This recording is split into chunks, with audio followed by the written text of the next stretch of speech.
viagem pelo Museu de Macau. Um programa do Centro Científico e Cultural de Macau, na Rádio Freguesia de Belém.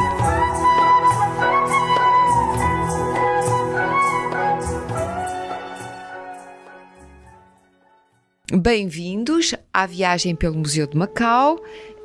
Desta vez vamos trazer-vos os biombos Namba. Os biombos Namba surgem na sequência do programa da Nau do Trato e nós temos um biombo no Museu do Centro Científico e Cultural de Macau que tem 6 folhas com pintura a têmpera sobre papel de arroz, revestido a folha de ouro, sendo execução da Fundação Ricardo Espírito Santo Silva, e nós temos a réplica, porque o original se encontra no Museu Nacional de Arte Antiga. No entanto, eu devo dizer que esta réplica é extraordinária, uma vez que tem a execução desta fundação que era muito boa a fazer este tipo de trabalhos, de maneira que era e ainda é, de modo que aconselho vivamente uma visita ao Centro Científico e Cultural de Macau só para o biombo Namba. Para os biombos Namba. O que significa biombos Namba? Biombo é uma palavra que vem do japonês e que quer dizer, pelo menos, que é um artefacto que tem 2 corpos. Biombo, não é? Os 2 corpos. Aqui temos 6, porque são 6 folhas. É um biombo de 6 corpos, mas... E Namban, o que significa Namban? Namban significa os bárbaros do sul. A Namban é japonês, em chinês diz Nanwang. E Nan é sul, Wang é os bárbaros do sul. Portanto, os bárbaros que vêm, portanto, do sul podem ser portugueses, espanhóis, italianos, europeus, mas aqui a arte do biombo Namban vai retratar uma chegada da Nau do Trato a Nagasaki. Ora bem, este tipo de biombos retrata então os portugueses e por isso se chama, numa tradução literal, os bárbaros do sul, enquadrando-se na temática Namban, dedicada à descrição dos portugueses que iam comerciar até à ilha do Japão. No biombo vemos a nau ancorada em Nagasaki. Portanto, estamos a olhar para o biombo e estamos a ver a nau ancorada. Estamos a ver os bárbaros do sul, pujantes, narigudos, muito bem trajados, fazendo-se acompanhar de numerosas mercadorias. E perguntam, narigudos porquê? Talvez porque nós ocidentais, os chineses, japoneses, orientais, quando olham para nós, consideram-nos muito narigudos, mas há uma explicação possível, é que haveria muitos judeus no comércio do Oriente, até para escapar de condições adversas do Ocidente e do Ocidente cristão, que à época portugueses e espanhóis estavam unidos e os espanhóis eram extremamente cristãos e levaram primeiro à expulsão dos judeus de Espanha, que fugiram para Portugal, e depois de Portugal foram para os vários pontos das antigas, como se dizia, das antigas colónias. À época eram colónias. Ora bem, então, e nestes biombos vemos a chegada da Nau do Trato, a que os japoneses chamavam Kurofune. Muito engraçado, porque Kurofune significa a embarcação negra e os chineses chamavam Heichuan, que significa barco negro.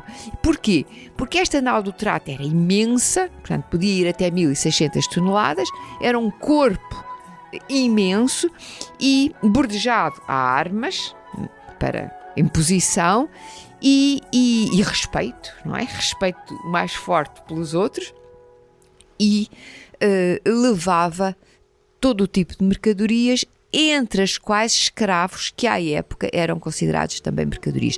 No biombo Namban nós vemos a chegada dos portugueses, vemos os portugueses. Alguns estão dentro da nau, outros já estão desembarcados e têm as principais mercadorias à vista, ali na praia.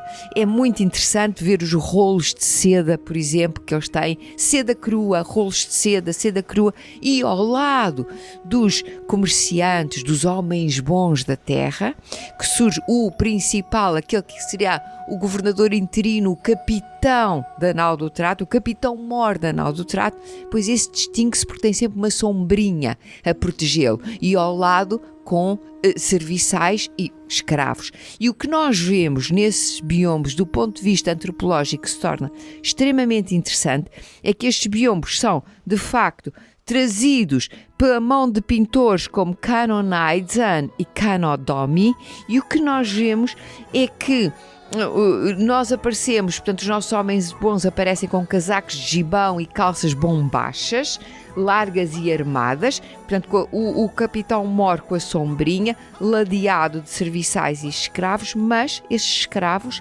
são extremamente bem tratados, ou seja, nós vemos que nós vemos, por exemplo, alguns dos homens bons, não é por acaso ali não era o capitão, mas alguns dos homens bons a colocar a mão por cima da cabeça do escravo, mas numa posição de proteção, não numa posição agressiva. Isto não justifica de modo nenhum a escravatura. Não estou com este discurso a justificar a escravatura, pelo contrário. Aliás, fomos os primeiros países, não fomos o primeiro. O primeiro foi a Grã-Bretanha, a abolir a escravatura. Mas nós fomos os primeiros a ter ideia, a Grã-Bretanha os primeiros a colocar em prática e nós os segundos, portanto, seguimos imediatamente isso, mas que de facto entre o século XVI, entre o século XV e o século XIX, nós comerciámos em escravos e tratámos como mercadorias e hoje não faríamos, com certeza que não faríamos, no entanto, à época, quando o fizemos, o que passa para o biombo é o modo suave como nós os tratamos, não é? Está ali alguém a colocar a mão num sentido protetor. Todos os serviçais que aparecem, todos os empregados, todos os escravos estão à vontade, não estão em posição de medo, mas os portugueses são retratados neste biombo ao nível, se eu puder dizer isto, ao nível dos deuses. Primeiro porque vêm de muito longe e numa embarcação imensa. Logo aí, depois porque introduziram tecnologias que os japoneses consideram fantásticas, a espingarda, não é? O arcabuz, para ser mais concreta, foi o arcabuz que foi introduzido no Japão. E, portanto, logo aí nós estamos numa posição de predomínio. Depois, colocam os nossos marinheiros em posições acrobáticas que só visto no biombo, eu desafio todos a irem ver, em posições acrobáticas que nem no melhor circo do mundo, nem os melhores chineses, os chineses fazem circo fantástico, são uns acrobatas admiráveis, nem eles conseguiriam estar nas cordas da maneira como os japoneses colocam os nossos marinheiros. Isto significa um respeito imenso pelos portugueses. Aliás, o respeito da população japonesa da ilha de Nagasaki pelos portugueses à época era tal que, de facto, os shoguns e as autoridades ficaram receosas e, por isso, facilmente embarcaram quando foi para expulsar os portugueses de Nagasaki e das ilhas, facilmente embarcaram nas intrigas que foram promovidas por potências concorrentes, como nesse caso os holandeses. Como é natural, porque de facto nós despertamos na população uma admiração sem limites que nos é transmitida por estes pintores nestes biombos na Amvan. Portanto, nós estamos... os nossos mercadores, os nossos comerciantes estão admiravelmente trajados, estão rodeados de empregados que se portam com extraordinária correção, com os quais têm excelentes relações. Os marinheiros são do outro mundo, por assim dizer, fazendo acrobacias nunca vistas e, portanto, despertando de facto muita admiração. A nau, e nós vemos perfeitamente as mercadorias que vêm dentro da nau, a nau vem carregada de mercadorias como azeite, vinho, não vemos o azeite e os vinhos, vemos as caixas, não é? Mas azeite, vinhos, queijos europeus, animais raros, sedas, lacas, porcelanas chinesas, especiarias e mobiliário indiano. Atenção que aqui na Rota do Japão o principal negócio era trocar as sedas e as porcelanas que nós íamos buscar a Cantão num junco, subíamos o rio até Cantão, esperávamos a altura oportuna da feira de Cantão e depois trocávamos no Japão por prata, e daí o Japão ser conhecido como o arquipélago das Ilhas da Prata Fina. Ora bem, Os japoneses responderam muito bem ao encontro de culturas, tendo-se difundido rapidamente o cristianismo pela aldeia piscatória de Nagasaki, cujo nome significa Cabo Longo, Nagasaki, Changji, em chinês. Por isso, os portugueses convenceram-se que estavam em terra cristã. Não, mas realmente eles aderiram ao cristianismo. Os missionários, foi um sucesso. Os missionários jesuítas chegaram e converteram a população, construíram as suas igrejas e até uma misericórdia, bem como uma comunidade de mestiços, porque havia muita mistura entre portugueses e japonesas, o que não acontecia com as chinesas, porque era uma comunidade muito bem recatada e muito bem guardada. Os homens chineses eram mais ciosos, muito ciosos das suas mulheres e, portanto, aos portugueses era muito difícil misturarem-se com chinesas e era muito mais fácil misturarem-se com japonesas. E daí ter surgido uma comunidade de mestiços nipónicos, sino-nipónicos muito superior, e diz-se até que as primeiras macaenses, portanto, foram os primeiros macaenses, os macaenses, portanto, tanto as macaenses como os macaenses, são fruto de um cruzamento inicial entre portugueses e malaias e japonesas. Só muito mais tarde é que vieram os casamentos com chinesas muito bem guardadas, tesouros muito bem guardados, maneira que daí que a bordo seguiam então portugueses em companhia cosmopolita, portanto a bordo iam cerca de 200 passageiros, onde se misturavam-se várias etnias, africanos, indianos, árabes, judeus e europeus, entre os quais também encontrávamos missionários da Companhia de Jesus, portugueses, italianos e alemães, espanhóis e alemães. Aqui é muito importante porque eles iam embarcados não só para cuidar da alma dos passageiros, e aí eles rezavam as missas secas. Porquê missas secas? Porque a bordo levavam uma arca portátil e que colocavam a bordo. E porquê estas missas secas? Porque era proibido comungar a bordo, porque a água salgada não era considerada um elemento sagrado. A água doce era, e com a água doce se batizava, mas com a água salgada não. E, portanto, em ambiente de água salgada tinham que se rezar missas secas. Mas os missionários não iam só cuidar das almas dos passageiros. Os missionários iam também fazer negócio. E isto e perdoem a crueza da expressão que eu vou empregar agora, isto por estreiteza de vistas de Roma à época.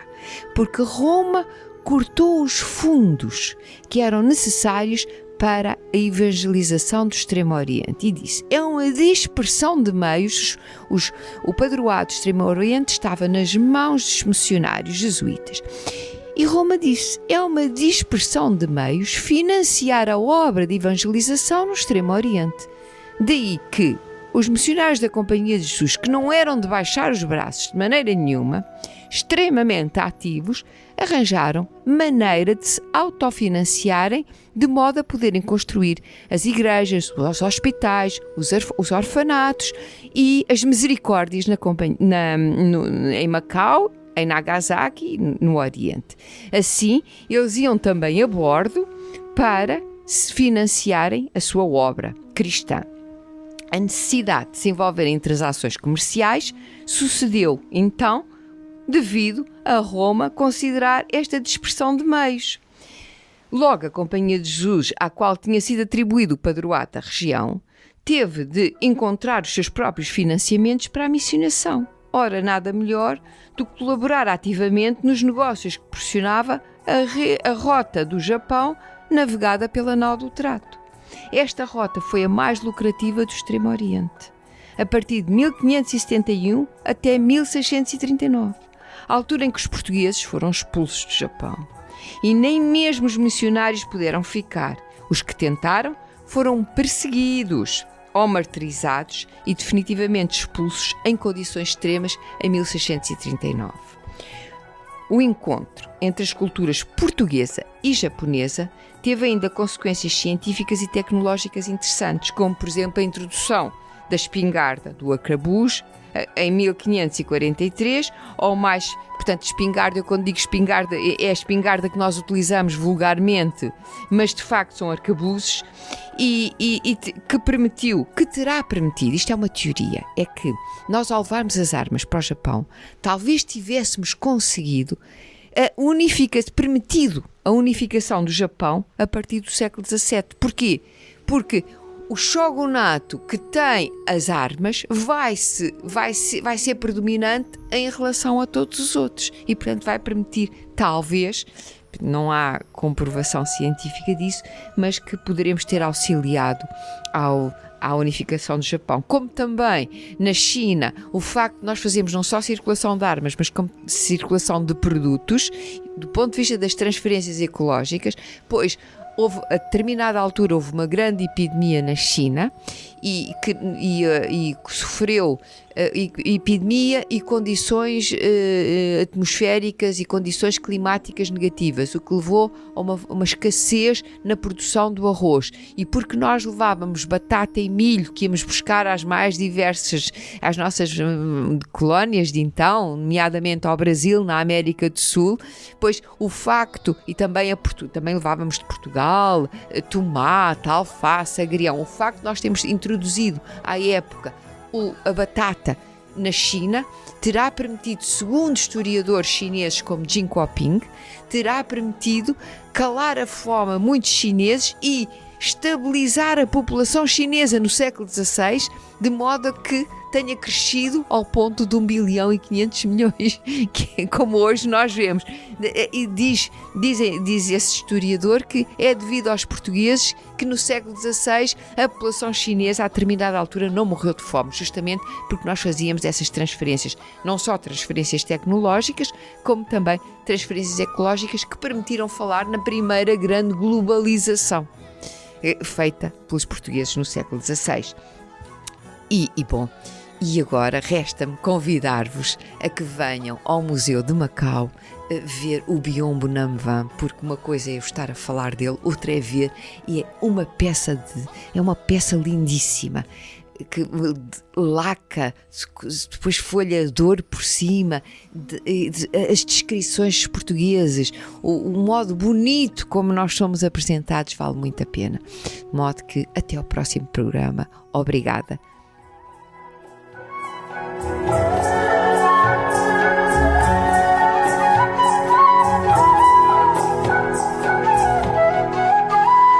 Venha visitar-nos. Estamos à sua espera.